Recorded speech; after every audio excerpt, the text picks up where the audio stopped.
Well, good Sunday morning to you. The smallest but mightiest crowd I've seen here in a time. So I'm pleased to see you here. I know our numbers online are a little higher than normal, so probably we had some folks that have just decided, probably stayed out late because of the horse race last night, just partied a little too much and needed to stay home or watching online. We're glad that you're watching anyway, though. But thank you, those that are here, for being here and for wearing your mask. And a reminder, we've got our offering plates on the back, so we don't have any contact passing of any germs that might be on our hands. So you can find that back there. You'll also see that our Tonka truck's back for Pennies for Hunger. So please remember that and leave something in that before you head out today. And folks online, we're thankful for you being here. We are Presbyterian Church of the Covenant in Greensboro, North Carolina. You can find out more about us at athinkingchurch.org. You also can make a donation there. There's a donate button. We'd appreciate it. It helps us continue doing these broadcasts. So thank you for considering that, and thank you all for being here today. I'm going to start with a couple of readings. And folks online, before I get going on the readings, I would ask you, please leave thoughts, questions you have, or even during the message. I'll get to them afterwards. And also, we love knowing where you're from. If you would just quick little note in the comment section of where you're watching from.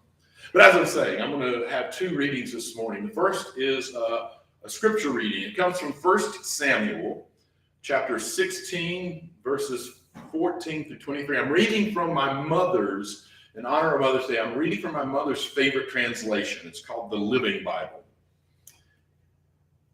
Hear now these words. But the Spirit of the Lord had left Saul, and instead the Lord had sent a tormenting spirit that filled him with depression and fear. And some of Saul's aides suggested a cure. We'll find a good harpist to play for you whenever your tormenting spirit is bothering you, they said. The harp music will quiet you and you'll be well again. All right, Saul said, find me a harpist. And one of them said he knew this young fella in Bethlehem, the son of a man named Jesse, who was not only a talented harp player, but was handsome, brave, strong, and he had good, solid judgment. What's more, he added, the Lord is with him.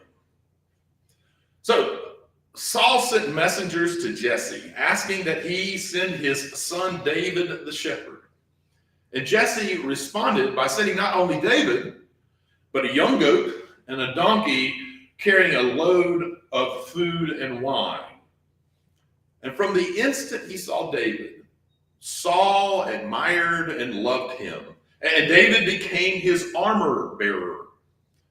Then Saul wrote to Jesse, please let David join my staff, for I am very fond of him. And whenever the tormenting spirit of depression and fear from God troubled Saul, David would play the harp, and Saul would feel better, and the evil spirit would go away. We add blessing and meaning to the reading of those words. I also want to read a short excerpt from a book called The Misfits Manifesto by Lydia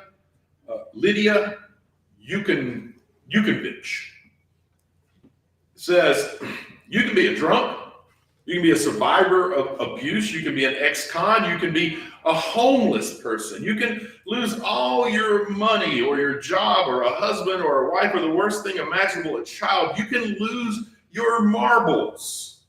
You can be standing inside your own failure, a small sad stone in your throat, and you still are beautiful. Your story is worth hearing because you rare, phenomenal misfit, are the only one in the world who can tell the story the way that only you can. Doug, I wonder if we can get you to play us some music. Well, to kind of come out of that, I got a story to tell. Excellent. When I was discussing with my sweetie, who most of you know, what I should do today. And she goes, well, it's Mother's Day. Do that song about your mother. I went, it's not really about my mother. It's about my parents. And she goes, but do it. It's pretty and it makes me cry. So who am I to say? This is called Betty and Doug. I'm a third, just so you know.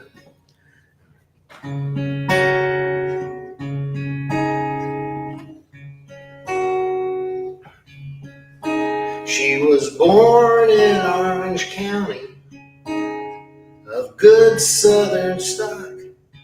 Her mother a florist on the main downtown block.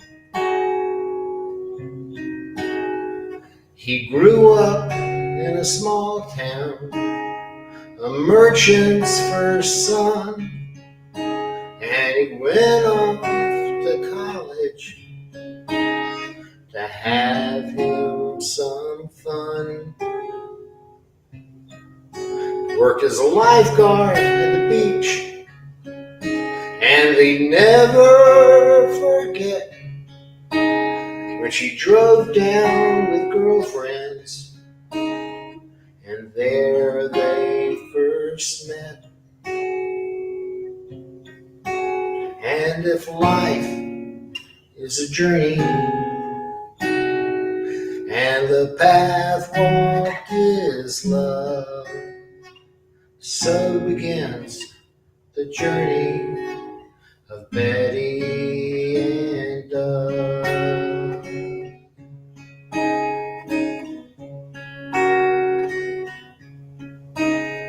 Years later, they'd argue about just who chased who. In the end, it didn't matter when they both said I do.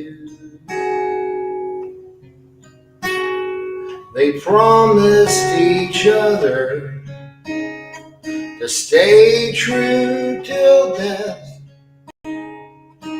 Barely 9 months later, I drew my first breath.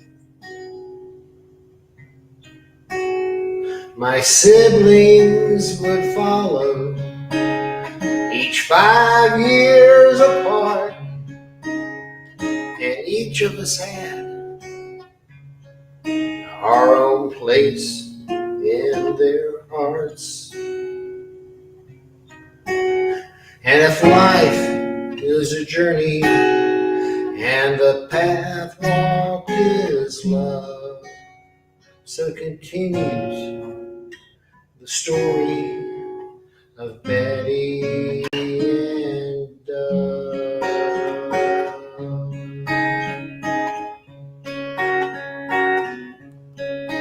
Life wasn't always easy.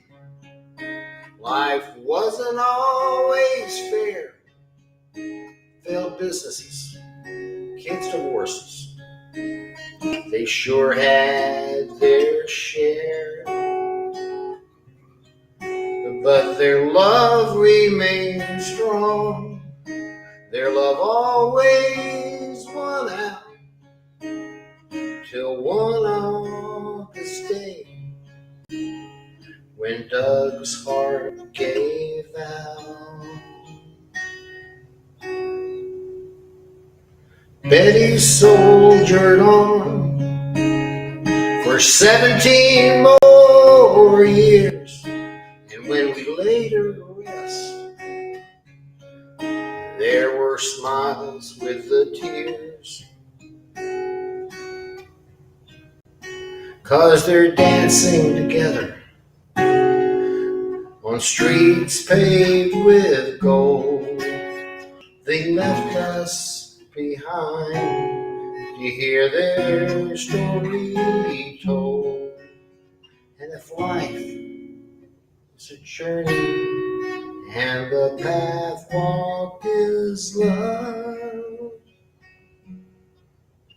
we'll remember the journey of Betty and Doug.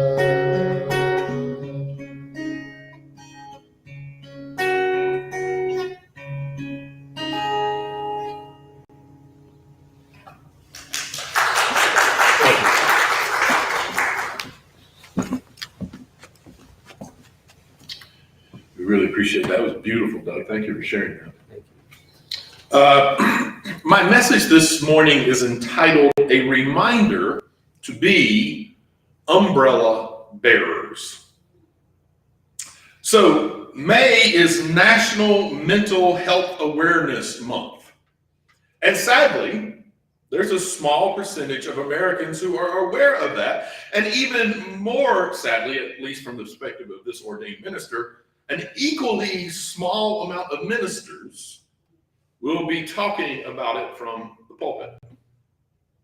It's a sad statement on the issue of mental health in the U.S., despite the fact that 1 in 5 American adults experience a mental health issue, despite the fact that more than 1 in 10 young people experience a period of major depression, despite the fact that 1 in 20 Americans have lived with a serious mental illness such as schizophrenia, bipolar disorder, or major depression. It would seem that we are either afraid or reluctant or maybe just indifferent about talking about mental health, which is strange when you consider those numbers that I just shared alone, because they're enough to make it clear that most of us have someone in our lives that's dealing with a serious mental health issue. This aversion to mental health talk may be particularly true in spiritual communities. And I'm not sure if that's because mental health wasn't really a concept when most religions' sacred texts were written, or if it's just too uncomfortable to talk about in polite company, or something else altogether. But what I do know is that in general, we just don't talk about mental health much. Honestly, if I'm being completely even-handed about this, we also tend not to talk about it much in polite society as well. So that popular bashing of spiritual communities for not talking about mental health that I just partook in, truthfully, it's not very fair at all. The reality is that most people in most places tend to avoid talking about mental health. And for a variety of reasons, that is an unfortunate reality. Some of the reasons are related to spirituality, and we'll get to one of those in a few minutes. But I first like to briefly look at one of the other reasons it is unfortunate. That reason being the misinformation that is out there that could be corrected by having more open conversations about mental health. As I mentioned earlier, 1 in 5 American adults experience a mental health issue. 1 in 10 young people experience a period of major depression. 1 in 20 Americans have lived with a serious mental illness. You probably know somebody with a mental health problem and just don't realize it. Because many people with mental health issues are highly active and productive members of our community. As a matter of fact, I will guarantee you that you know someone with a mental illness, because you know me. Some of you already know I have major depressive disorder and generalized anxiety disorder. And for many folks, that tends, the first time they hear it, to come as a surprise. Not only because I've managed, well, at least for the most part, managed to be somewhat high-functioning and productive person despite suffering from major depressive disorder, but also because we like to think of ministers as always being kind of mentally and emotionally even killed. The sad reality is 1 in 4 ministers have struggled with or are currently struggling with mental illness. 1 in 4. What that means for me most days is that I will probably struggle with feeling overwhelmed by something. Frequently for me, it's something that might have an emotional component, a strong emotional component, but it can some days be something as simple as making a phone call. Ironically, one of the days I had scheduled for writing this message, I woke up with a pretty severe case of anxiety, an anxiety attack. Well, it was Mental Health Awareness Month, and I have to tell you that I was very aware of my mental illness.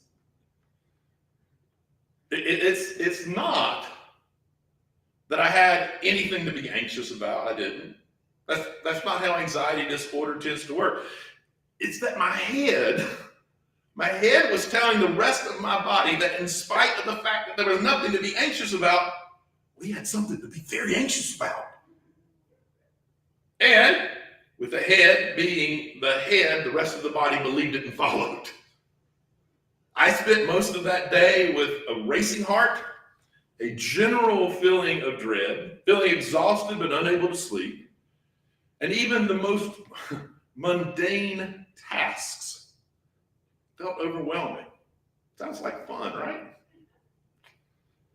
Now, I talk about these kinds of things openly because despite society's increased understanding and accepting of those of us with mental disorders, the stigma associated with them is still very much a reality. So much so that the National Institute of Mental Health felt the need to develop a term for the stigma. It's now called sanism or saxonism. And just like racism or sexism is a form of oppression and discrimination, and just like other isms, it's a social justice issue. And while to some degree we all deal with feelings of being overwhelmed by something on almost a daily basis, major depressive disorder, anxiety disorder, as well as other disorders, can sort of amplify those feelings to the point of basically shutting a person down.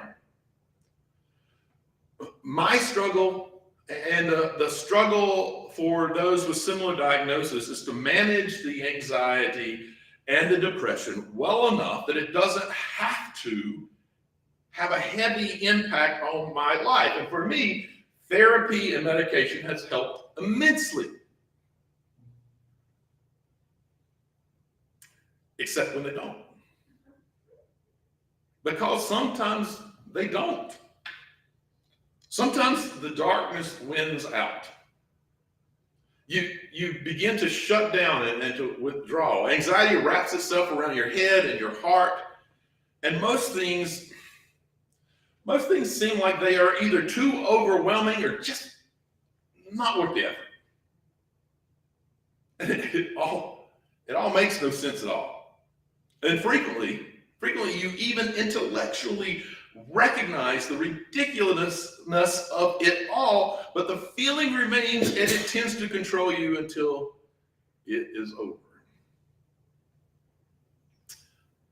I've also experienced having people that I was very close to attempt suicide multiple times because of mental disorders. I've had a person I work closely with on a daily basis self-medicate to the point of me needing to go to their house and clean them up, including dirt and feces out from under fingernails, and check them in the behavioral health clinic. I've spent weeks visiting one of my own children in that very clinic, and I've also served as the chair of the board for Presbyterian Counseling Center. Now, I share all of that to say I am very familiar with mental health issues. Frankly, I'm more familiar than I ever wanted to be. And that is a big part of why this topic is so very important to me. It's also one of the many reasons that spirituality is so important to me. Let me explain that just a little bit. My explanation will start with a final misconception that I'd like to address today. This one is mostly, and I do mean mostly, an unspoken misconception. I'd like to think that's mostly unspoken because people already understand how untrue it is, but I'm just not all that sure that it is. It's the idea that people are faking it or doing it for attention. I can promise you that almost no one who has ever been clinically diagnosed with a mental disorder has ever thought of it that way. It's pretty much this simple. No one would choose to have a mental disorder. Disorders can be completely debilitating. And as we've already mentioned, society places a great stigma on it. If you could choose not to have it, you would. And I speak of that from experience, more experience than I ever wanted. And speaking from experience, I have something to say to folks who want to help me and other folks who have similar diagnoses. Some of you have heard me say this before. To folks who want to help me, let me say, you can't fix me. You can't. And I know that the desire to help comes from a place of love and of concern. And I know that you feel somewhat helpless and confused and want to do something. And frankly, it makes total sense to me that it seems natural to many folks to try and suggest things that they think can help, but don't. Just don't. Today's scripture provides an example of caring for someone with depression. It's the story of Saul and David and their first meeting. They meet under tormenting situation, at least for Saul. Depression has set in on him. They call for the land's best harp player, David. And from that moment on, whenever depression sets in on Saul, David would sit down and play for him gently on his harp. He didn't judge him. He didn't make suggestions about what might help. He didn't encourage Saul to pull himself up by his bootstraps. He played the harp. And it worked. According to the story, the evil spirits of depression would leave Saul as David played.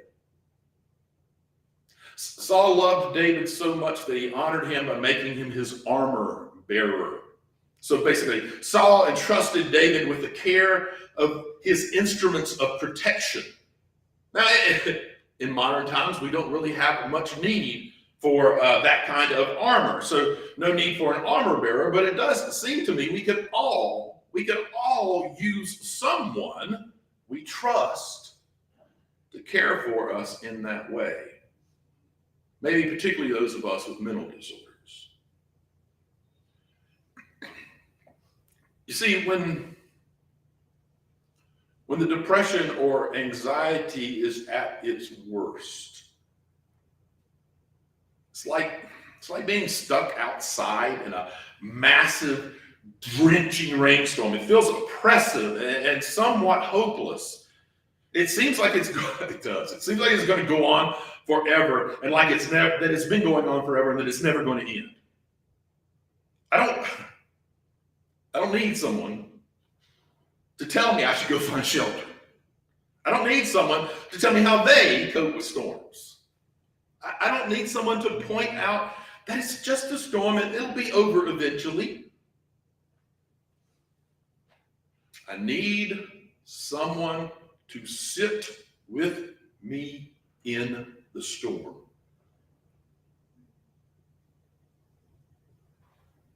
I need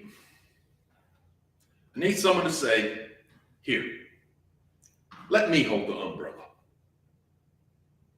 Sometimes I need an umbrella bearer who will sit with me and play the harp. And admittedly, that begs the question, what does holding the umbrella look like?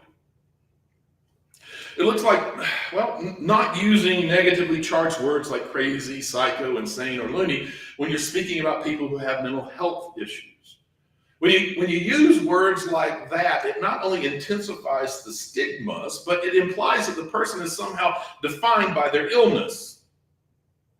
One of the simplest ways of being an umbrella bearer is by intentionally speaking and acting in a way that helps a person preserve the personal dignity of a person with mental disorders. Another way of helping is simply by learning everything that you can about the disorder that someone has. Misunderstanding and a general lack of knowledge can quickly and easily lead to saying things and doing things less than helpful. The more you know, the more you are likely to empathize with their situation. Which also means helping others understand disorders as well as the myths and the stigmas surrounding mental health. Because that can make a significant impact on the environment that folks with disorders have to live in, as well as a significant impact on society in general. So, gently let folks with mental disorders know that you are there for them. But, don't push too much. Frequently, just your quiet but steady presence will aid in weathering the storm. And once the worst of the storm has passed, be an encouraging presence. Listen to them. If they ask for help finding professional support, or if they already have it, then affirm them in the work that they're already doing, or help them find someone if they ask. Mostly just love them. When the mental issues aren't overwhelming for them, help them keep things normal.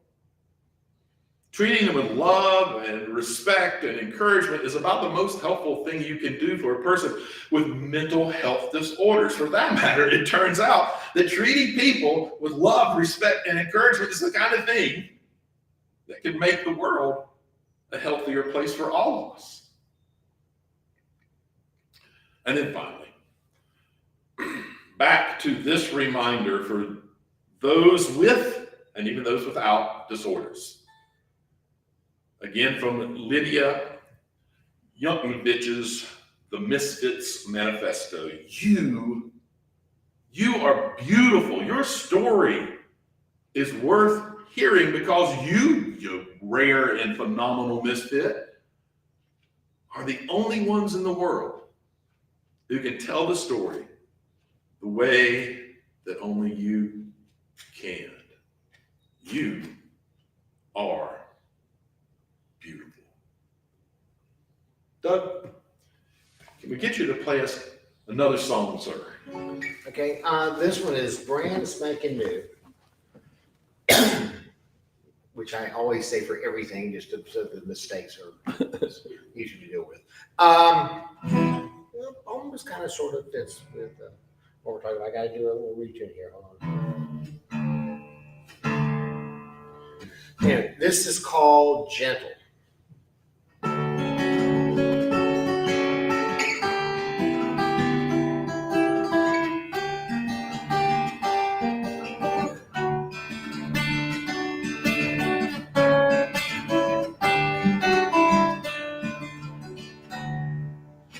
We all know that life can be tough. We struggle and we wonder if we've even done enough.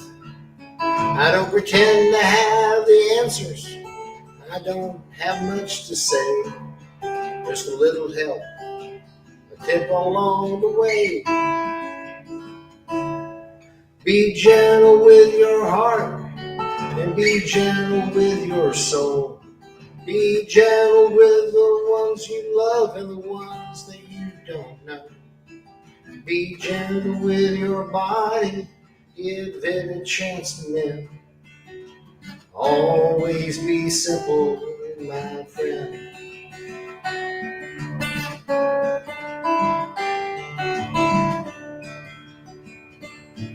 Be gentle with your actions. Be gentle with your words. Act on what you see and feel, and not on what you've heard. Stay away from all that's toxic, and choose what serves you best. Your spirit will take care of the rest. Be gentle with your heart, be gentle with your soul. Be gentle with the ones you love and the ones that you don't know. Be gentle with your body and give it a chance to mend. Always be simple, my friend.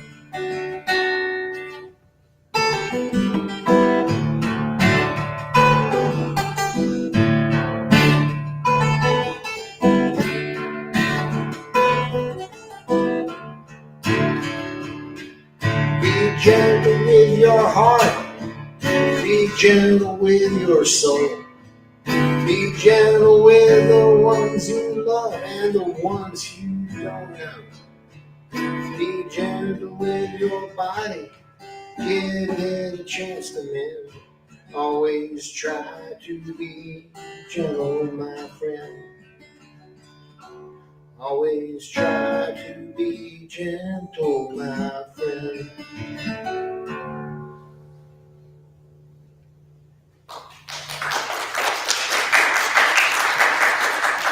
Thank you. Thank you for that, Doug.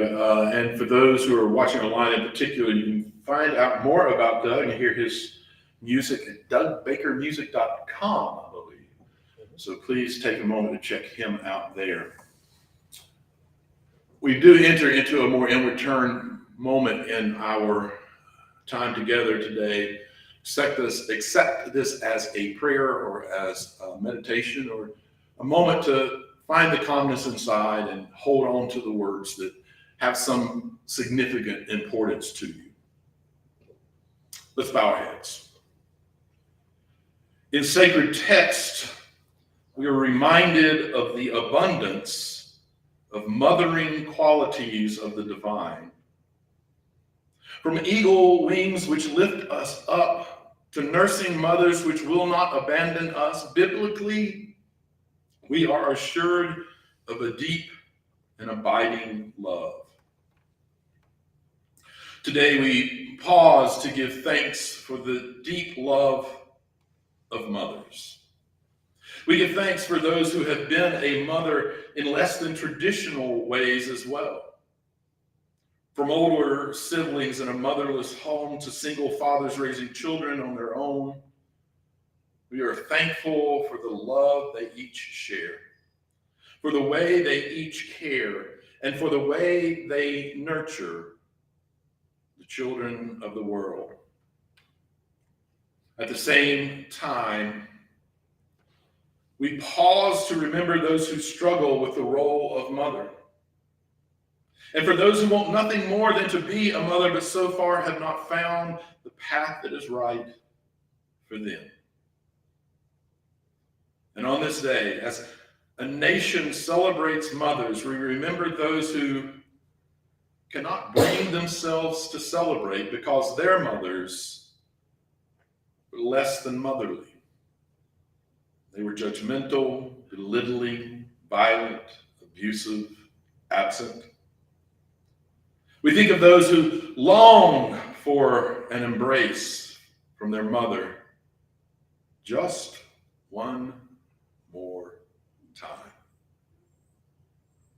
This day, as we reflect on and give thanks for mothers and mother figures in our lives, may we recognize the reflection of divine love in them, and then may we each live into that reflection, not just with those we choose to call family, but with each person we meet. Amen. I offer you this blessing. May you walk in harmony with each other and with creation, recognizing that we are one. And may you know love and happiness throughout your life, and may your words and actions share that love and happiness with all the people you meet. Go now in peace and in love.